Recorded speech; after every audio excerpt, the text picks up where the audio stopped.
안녕하십니까. 한반도 안보전략연구원 일본연구실장 박성황입니다. 오늘은 한전연에서 하고 있는 일본 극복 시리즈의 일환으로 제1교포 소설가 유미리 씨에 대해서 말씀을 드리겠습니다.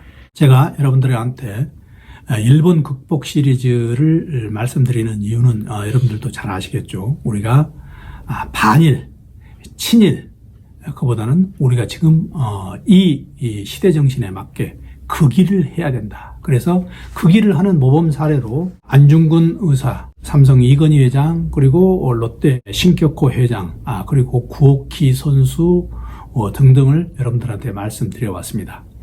오늘은 일본에서 가장 일본 문학에 근접한, 그러면서 일본의 가장 정수라고 할 수 있는 일본어를 구사해서 일본 사람들과 경쟁을 해서 일본 사람들보다 높은 평가를 받고 있는 우리 제1교포 문학가 중에서 지금 현재 가장 활동을 많이 하고 있는 유미리 씨에 대해서 말씀을 드리겠습니다. 우선 유미리 씨의 출생과 그 성장 과정, 그리고 유미리 씨가 극작가, 소설가에 데뷔하게 된 배경을 말씀드리고, 유미리 씨의 문학 세계가 과연 어떤 특징을 가지고 있는가, 그리고 유미리 씨의 제일 한국인에 대한 인식이 어떤 인식인가, 그리고 마지막으로 인간 유미리 씨가 어떤 캐릭터였던가를 살펴보도록 하겠습니다.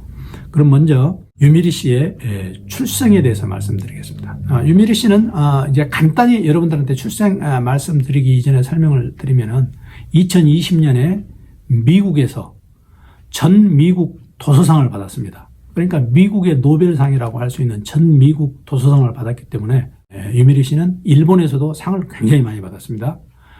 미국에서도 받았고, 이제 받을 거는 유럽에 있는 노벨상이죠. 그런데 이제 아직 유미리 씨가 또 일본에는 다른 또 노벨상 후보가 있기 때문에 아직 거기까지 거론할 단계는 아니지만, 저는 여러분들한테 이 제1교포로 문학가로서 이 정도 왔다는 데 대해서 정말 자부심을 가지고 우리가 일본 극복 시리즈의 하나의 멤버로서 여러분들한테 추천을 해드리는 바입니다. 우선 이제 출생을 말씀드리는데, 유미리 씨는 굉장히 특이한 출생과 성장 과정을 가지고 있습니다. 할아버지가 처음에 구두방을 하시다가 일본에 가가지고 빠칭코점을 경영을 했죠. 그런데 유미리 씨의 아버지가 그 빠칭코점을 인수를 하다가 할아버지가 다시 한국에 와가지고 빠칭코점의 그 기술자로 활동을 하십니다. 아버님이. 그리고 어머니는 부동산 회사를 경영을 하십니다. 그런데 문제는 아버님과 어머님이 이 사이가 안 좋아가지고 가정적으로 불행한 과거를 가지고 있습니다. 그래서 본인이 성장 과정에 어떤 일을 당하냐면은 국민학교 6학년 때 실어증에 걸리고, 그리고 또 중학교 때 술과 담배를 하고, 그러니까 쉽게 말하면 문제아로서, 가출소년으로서 그렇게 이제 불행한 과거를 가지고 있죠. 그래서 결국 고등학교 1학년 때 퇴학을 당하게 됩니다. 잠깐 우리가 이제 유미리 씨라고 보통 얘기를 하는데, 일본에서도 유미 씨로 그대로 통합니다. 근데 이 유미리라는 이름이 한국어로도 미리지만 일본어로도 미리입니다. 그러니까 조부가 이름을 지어줬는데, 할아버지가 이름을 지었는데, 그 할아버지가 대단하신 분이었습니다. 올림픽 마라톤 후보까지 됐을 정도로 신체적으로도 건강했지만, 유미리 씨를 이름을 지어놓은 게 할아버지인데, 그 미리라는 이름이 일본어로도 그대로 미리로 사용할 수 있고, 물론 한국어로도 사용할 수 있습니다. 그래서 제일 한국인으로서 살아가는데 할아버지가 성견지명이 있었다고 그렇게 말씀을 드릴 수가 있겠습니다. 아까 말씀드린 대로 불우한 유년기에 대해서 말씀을 조금 더 드리자면, 어렸을 때 실어증 걸리고 부모가 별거를 함으로 인해서 거기에 받은 충격으로 인해서 정신병원에 입원을 하고, 또 본인이 위스키를 잔뜩 마시고 연못에 뛰어들어서 자살을 시도하는 이런 불우한 과거가 있었죠. 그래서 그게 결국 학창시절에 엄청나게 공부를 많이 해야 되는 그런 학창시절에 고등학교 1학년 때 퇴학을 당하게 됩니다. 장기 결석과 가출로 인해서 퇴학을 당하게 되죠. 그래서 청소년기에 다른 사람들은 학교에 갈 때 유미리 씨는 연극단 배우로 활동을 하게 됩니다. 연극단 배우로 활동을 하다가 거기에서 다른 사람한테 이 사람은 연극단 배우보다도 오히려 극작가로서 소질이 있다. 그래서 글을 써보게 해서 거기서 바로 극작가가 되는 겁니다. 18세에. 그리고 거기서 또 연출가가 되고, 그리고 이제 나중에 또 거기서 소설가로 전향을 하게 됩니다. 이런 흔치 않는 과거의 성장 과정을 겪게 되는 거죠.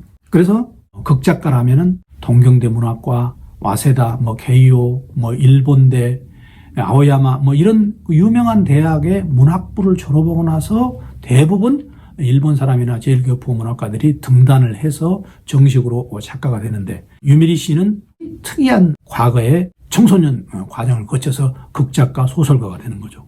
또 이 결혼 생활도 좀 순탄치 않았습니다. 처음에 유부남과 동거 생활을 하면서 아들을 하나, 장남을 낳아가지고 지금 장남과 계속 생활을 하고 있죠. 그리고 지금은 또 이제 또 다른 15세 이하의 남자와 동거 중인데, 결혼 생활이 좀 순탄치 않았다는 거죠. 정상적인 생활은 아니었다는 거죠. 그런데 유미리 씨가 이런 과거의 자기가 성장 과정과 이런 주위 환경을 에민하게 감수성을 받아들여서 거의 자전적인 작품을 많이 소설로 썼습니다. 그래서 그 주요 내용이 가족 시네마. 이 가족 시네마는 자기의 과거를 그대로 지금 나타낸 거죠. 그래서 이 작품들이 나왔는데, 그 중에서도 가장 최근에 나온 JR 우에노역 공원 입구, 이 소설이 일본에서 전 미국 도서상을 받게 됩니다. 그래서 사람들한테 많이 익히게 된 거죠. 그런데 이 내용을 보면 도쿄에 우에노 공원이 있는데, 우에노 공원은 노숙자들이 많습니다. 노숙자들의 생활을 아주 섬세하게 터치를 해서 그 사람들이 과거에 어떻게 생활을 했으며 지금 어떤 생활을 하며 지금 또 노숙자들 간에 어떤 문제가 주로 테마가 되는가를 상세히 적은 그런 소설입니다. 그래서 이 소설이 히트를 쳐가지고 결국 전 미국 도서상을 받게 됐던 거죠. 그 전에 이미 이 유미리 씨는 이즈미 교과상, 그리고 또 노마상, 그리고 아쿠다가상, 기야마상, 이런 상을 일본에서 이 이외에도 굉장히 많은 상을 받습니다. 그러니까 일본의 주요 문학상은 거의 다 수상을 했다고 보시면 되는 겁니다. 그런데 또 유미리 씨가 대단한 게, 자기가 재해 지역, 그러니까 후쿠시마 원전 사고가 있었죠. 동일본 대지진이 2011년에 일어나서 후쿠시마 원전 사고로 해가지고 많은 사람들이 고생을 했는데, 자기가 실제 그 재해 지역에 들어가가지고 재해 지역에 있는 거의 600명 사람들의 그 사람들의 어려움을 다 자기가 듣습니다. 그리고 자기가 할 일이 뭔가, 그래서 재해 지역에 재해 방송을 합니다. 유미리 씨가. 그러니까 방송에도 위원으로 참가를 하죠. 그리고 또 그 근처에다가 자기가 책방을 하나 냅니다. 자기는 원래 요코하마 사람입니다.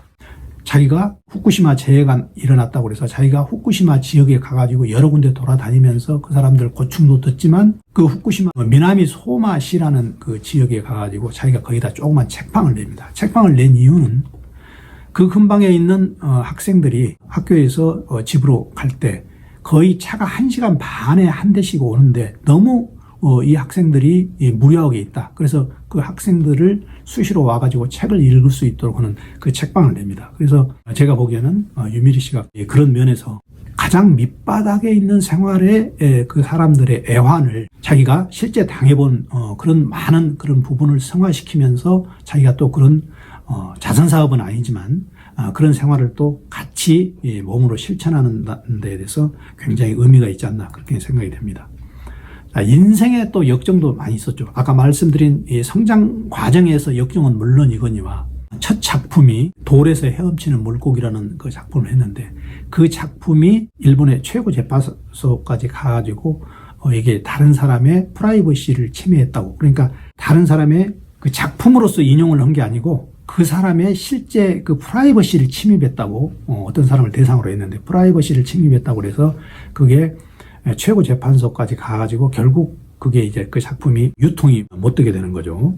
그런 인생 역정이 있었는가 하면, 또 하나 제1교포, 본인이 이 제1교포 한국인이라는 걸 굉장히 많이 내세웠습니다. 유미리 씨는.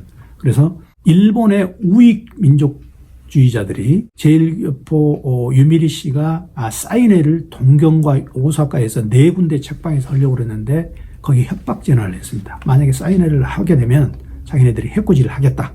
그리고 폭탄을 설치하겠다. 그래서 그 사인회를 결국 4개월 후에 하게 되는 그런 여러 가지 한국인으로서 아직까지 그런 주위로부터 보이지 않는 차별이 있었다는 얘기죠. 유미리 씨를 연구를 하면서 느낀 게 뭐냐면은 제일 한국인으로서의 의식이 비록 3세지만 굉장히 강했다는 거죠. 무슨 얘기냐? 일본 언론계에서 자랑스러운 일본 작가로 추대를 하려고 했습니다. 처음에. 그런데 유미리 씨는 거절을 했습니다. 나는 한국인인데 왜 내가 일본 작가냐? 그게 거절했죠. 또 주간포스트에 제일교포, 한국인 제일교포 조선인에 대해서 차별 문구가 나오면 트위터에다가 그걸 반드시 지적을 해줍니다. 과연 당신네들이 돈이면 아무거나 다 쓰는 그런 사람들이냐. 그렇게 제일교포 한국인으로서 인식이 강했다는 얘기입니다. 전체적으로 유미리 씨의 작품을 보면은 어둡습니다. 작품이. 모든 작품이 그렇습니다. 화려한 궁중생활이나 사교고의 생활을 얘기하는 게 아니고 거의 다 밑바닥 생활. 후쿠시마 원전 사고 일어나서 그 사람들이 그걸 극복하는 과정, 그리고 그 사람들이 어떤 재난을 당해서 어떤 아픔이 있는 그런 과정을 많이 썼습니다. 그러면서 그 어두운 사회를 적나라하게 묘사하면서도 언어가 정제되어 있습니다. 그 정제된 언어로 어두운 사회를 묘사해서 많은 시바리오타로 같은 사람은 특히 이제 유미리 씨를 굉장히 평가하는 거죠. 정제된 언어를 사용했다고. 또 하나는 문학적 의의가 있습니다. 이건 뭐냐면은 자전적인 소설을 많이 씁니다. 그러니까 동떨어진 얘기를 쓰지 않는다는 거죠. 어떤 이상적인 얘기 쓰지 않고 실제 일본 사회 밑바탕에서 지금 이루어지는 게 뭐가 있는지, 그래서 현실에 바탕을 둔다. 그리고 그 문장이 너무 세련됐다. 어떤 사람들은 너무 문장이 시적에 가깝다고 이렇게 비판도 하지만 그 정도로 문장이 세련됐다는 거죠. 그리고 또 하나는 유미리 씨는 음악의 재능이 있고 또 이 예술적인 감각이 있습니다. 지금도 일본에서 유명한 아이돌 그룹의 콘서트에 계속 나가죠. 종합예술적인 기질이 있지 않느냐, 그런 생각이 듭니다. 유미리 씨를 보면. 그런 또 일본에 보면 락구고라는 게 있죠. 일본의 만담이나 이런 걸에도 적극적으로 참여하는 그런 걸 보면 유미리 씨는 그런 종합예술적인 어떤 머리 구조나 어떤 기질이 다분히 있지 않느냐, 그런 생각이 듭니다. 전체적으로 유미리 씨에 대해서 판단을 하면은 유미리 씨는 굉장히 정열적이다. 물론 이제 어렸을 때는 자살도 시도하고 그랬지만 소설가의 입장에 돌아와서는 너무 많은 소설을 썼다. 22편의 소설을 쓰고 또 수필을 18편을 쓰고 희곡을 6편을 쓰고 또 해설도 쓰고 그런 소설가로서 입지뿐만 아니고 지금 본인이 연극단을 경영하고 있습니다. 청춘 5월단이라는 연극단. 그러니까 경영자도 하면서 과거에 극작가 했고 또 연출가도 했습니다. 재해방송을 계속 주관을 했었죠. 방송위원 또 모든 심사위원. 엄청나게 정열적으로 활동을 한다는 겁니다. 두 번째, 그 본인의 문학 세계가 솔직하다. 그래, 자전적인 소설을 많이 쓴다고 말씀드렸다시피 유미리 씨는 그 자전적인 얘기를 시어로 성화시켜가지고 본인의 솔직한 얘기를 한다. 마지막으로 유미리 씨는 한국인 기질이 많이 있지 않느냐. 종합예술적인 음악의 조예가 있고 또 본인이 여러 가지 이 문학뿐만 아니고 그 문학 주위에 있는 여러 가지, 그러니까 이런 생각이 듭니다. 과거에 우리 선배들은 대부분 과거에 합격한 사람들이 대부분 또 풍류도 즐겼습니다. 이런 우리 과거의 한국인의 기질이 유미리 씨 제일교포 3세지만 그대로 함축돼서 나타나지 않는가. 그래서 오늘은 인간 유미리 씨의 삶의 역정과 그리고 정열적인 삶의 모습, 거기에서 어떻게 일본을 극복할 수 있는가, 그 부분에 대해서 집중적으로 조명을 해봤습니다. 시청해 주셔서 고맙습니다.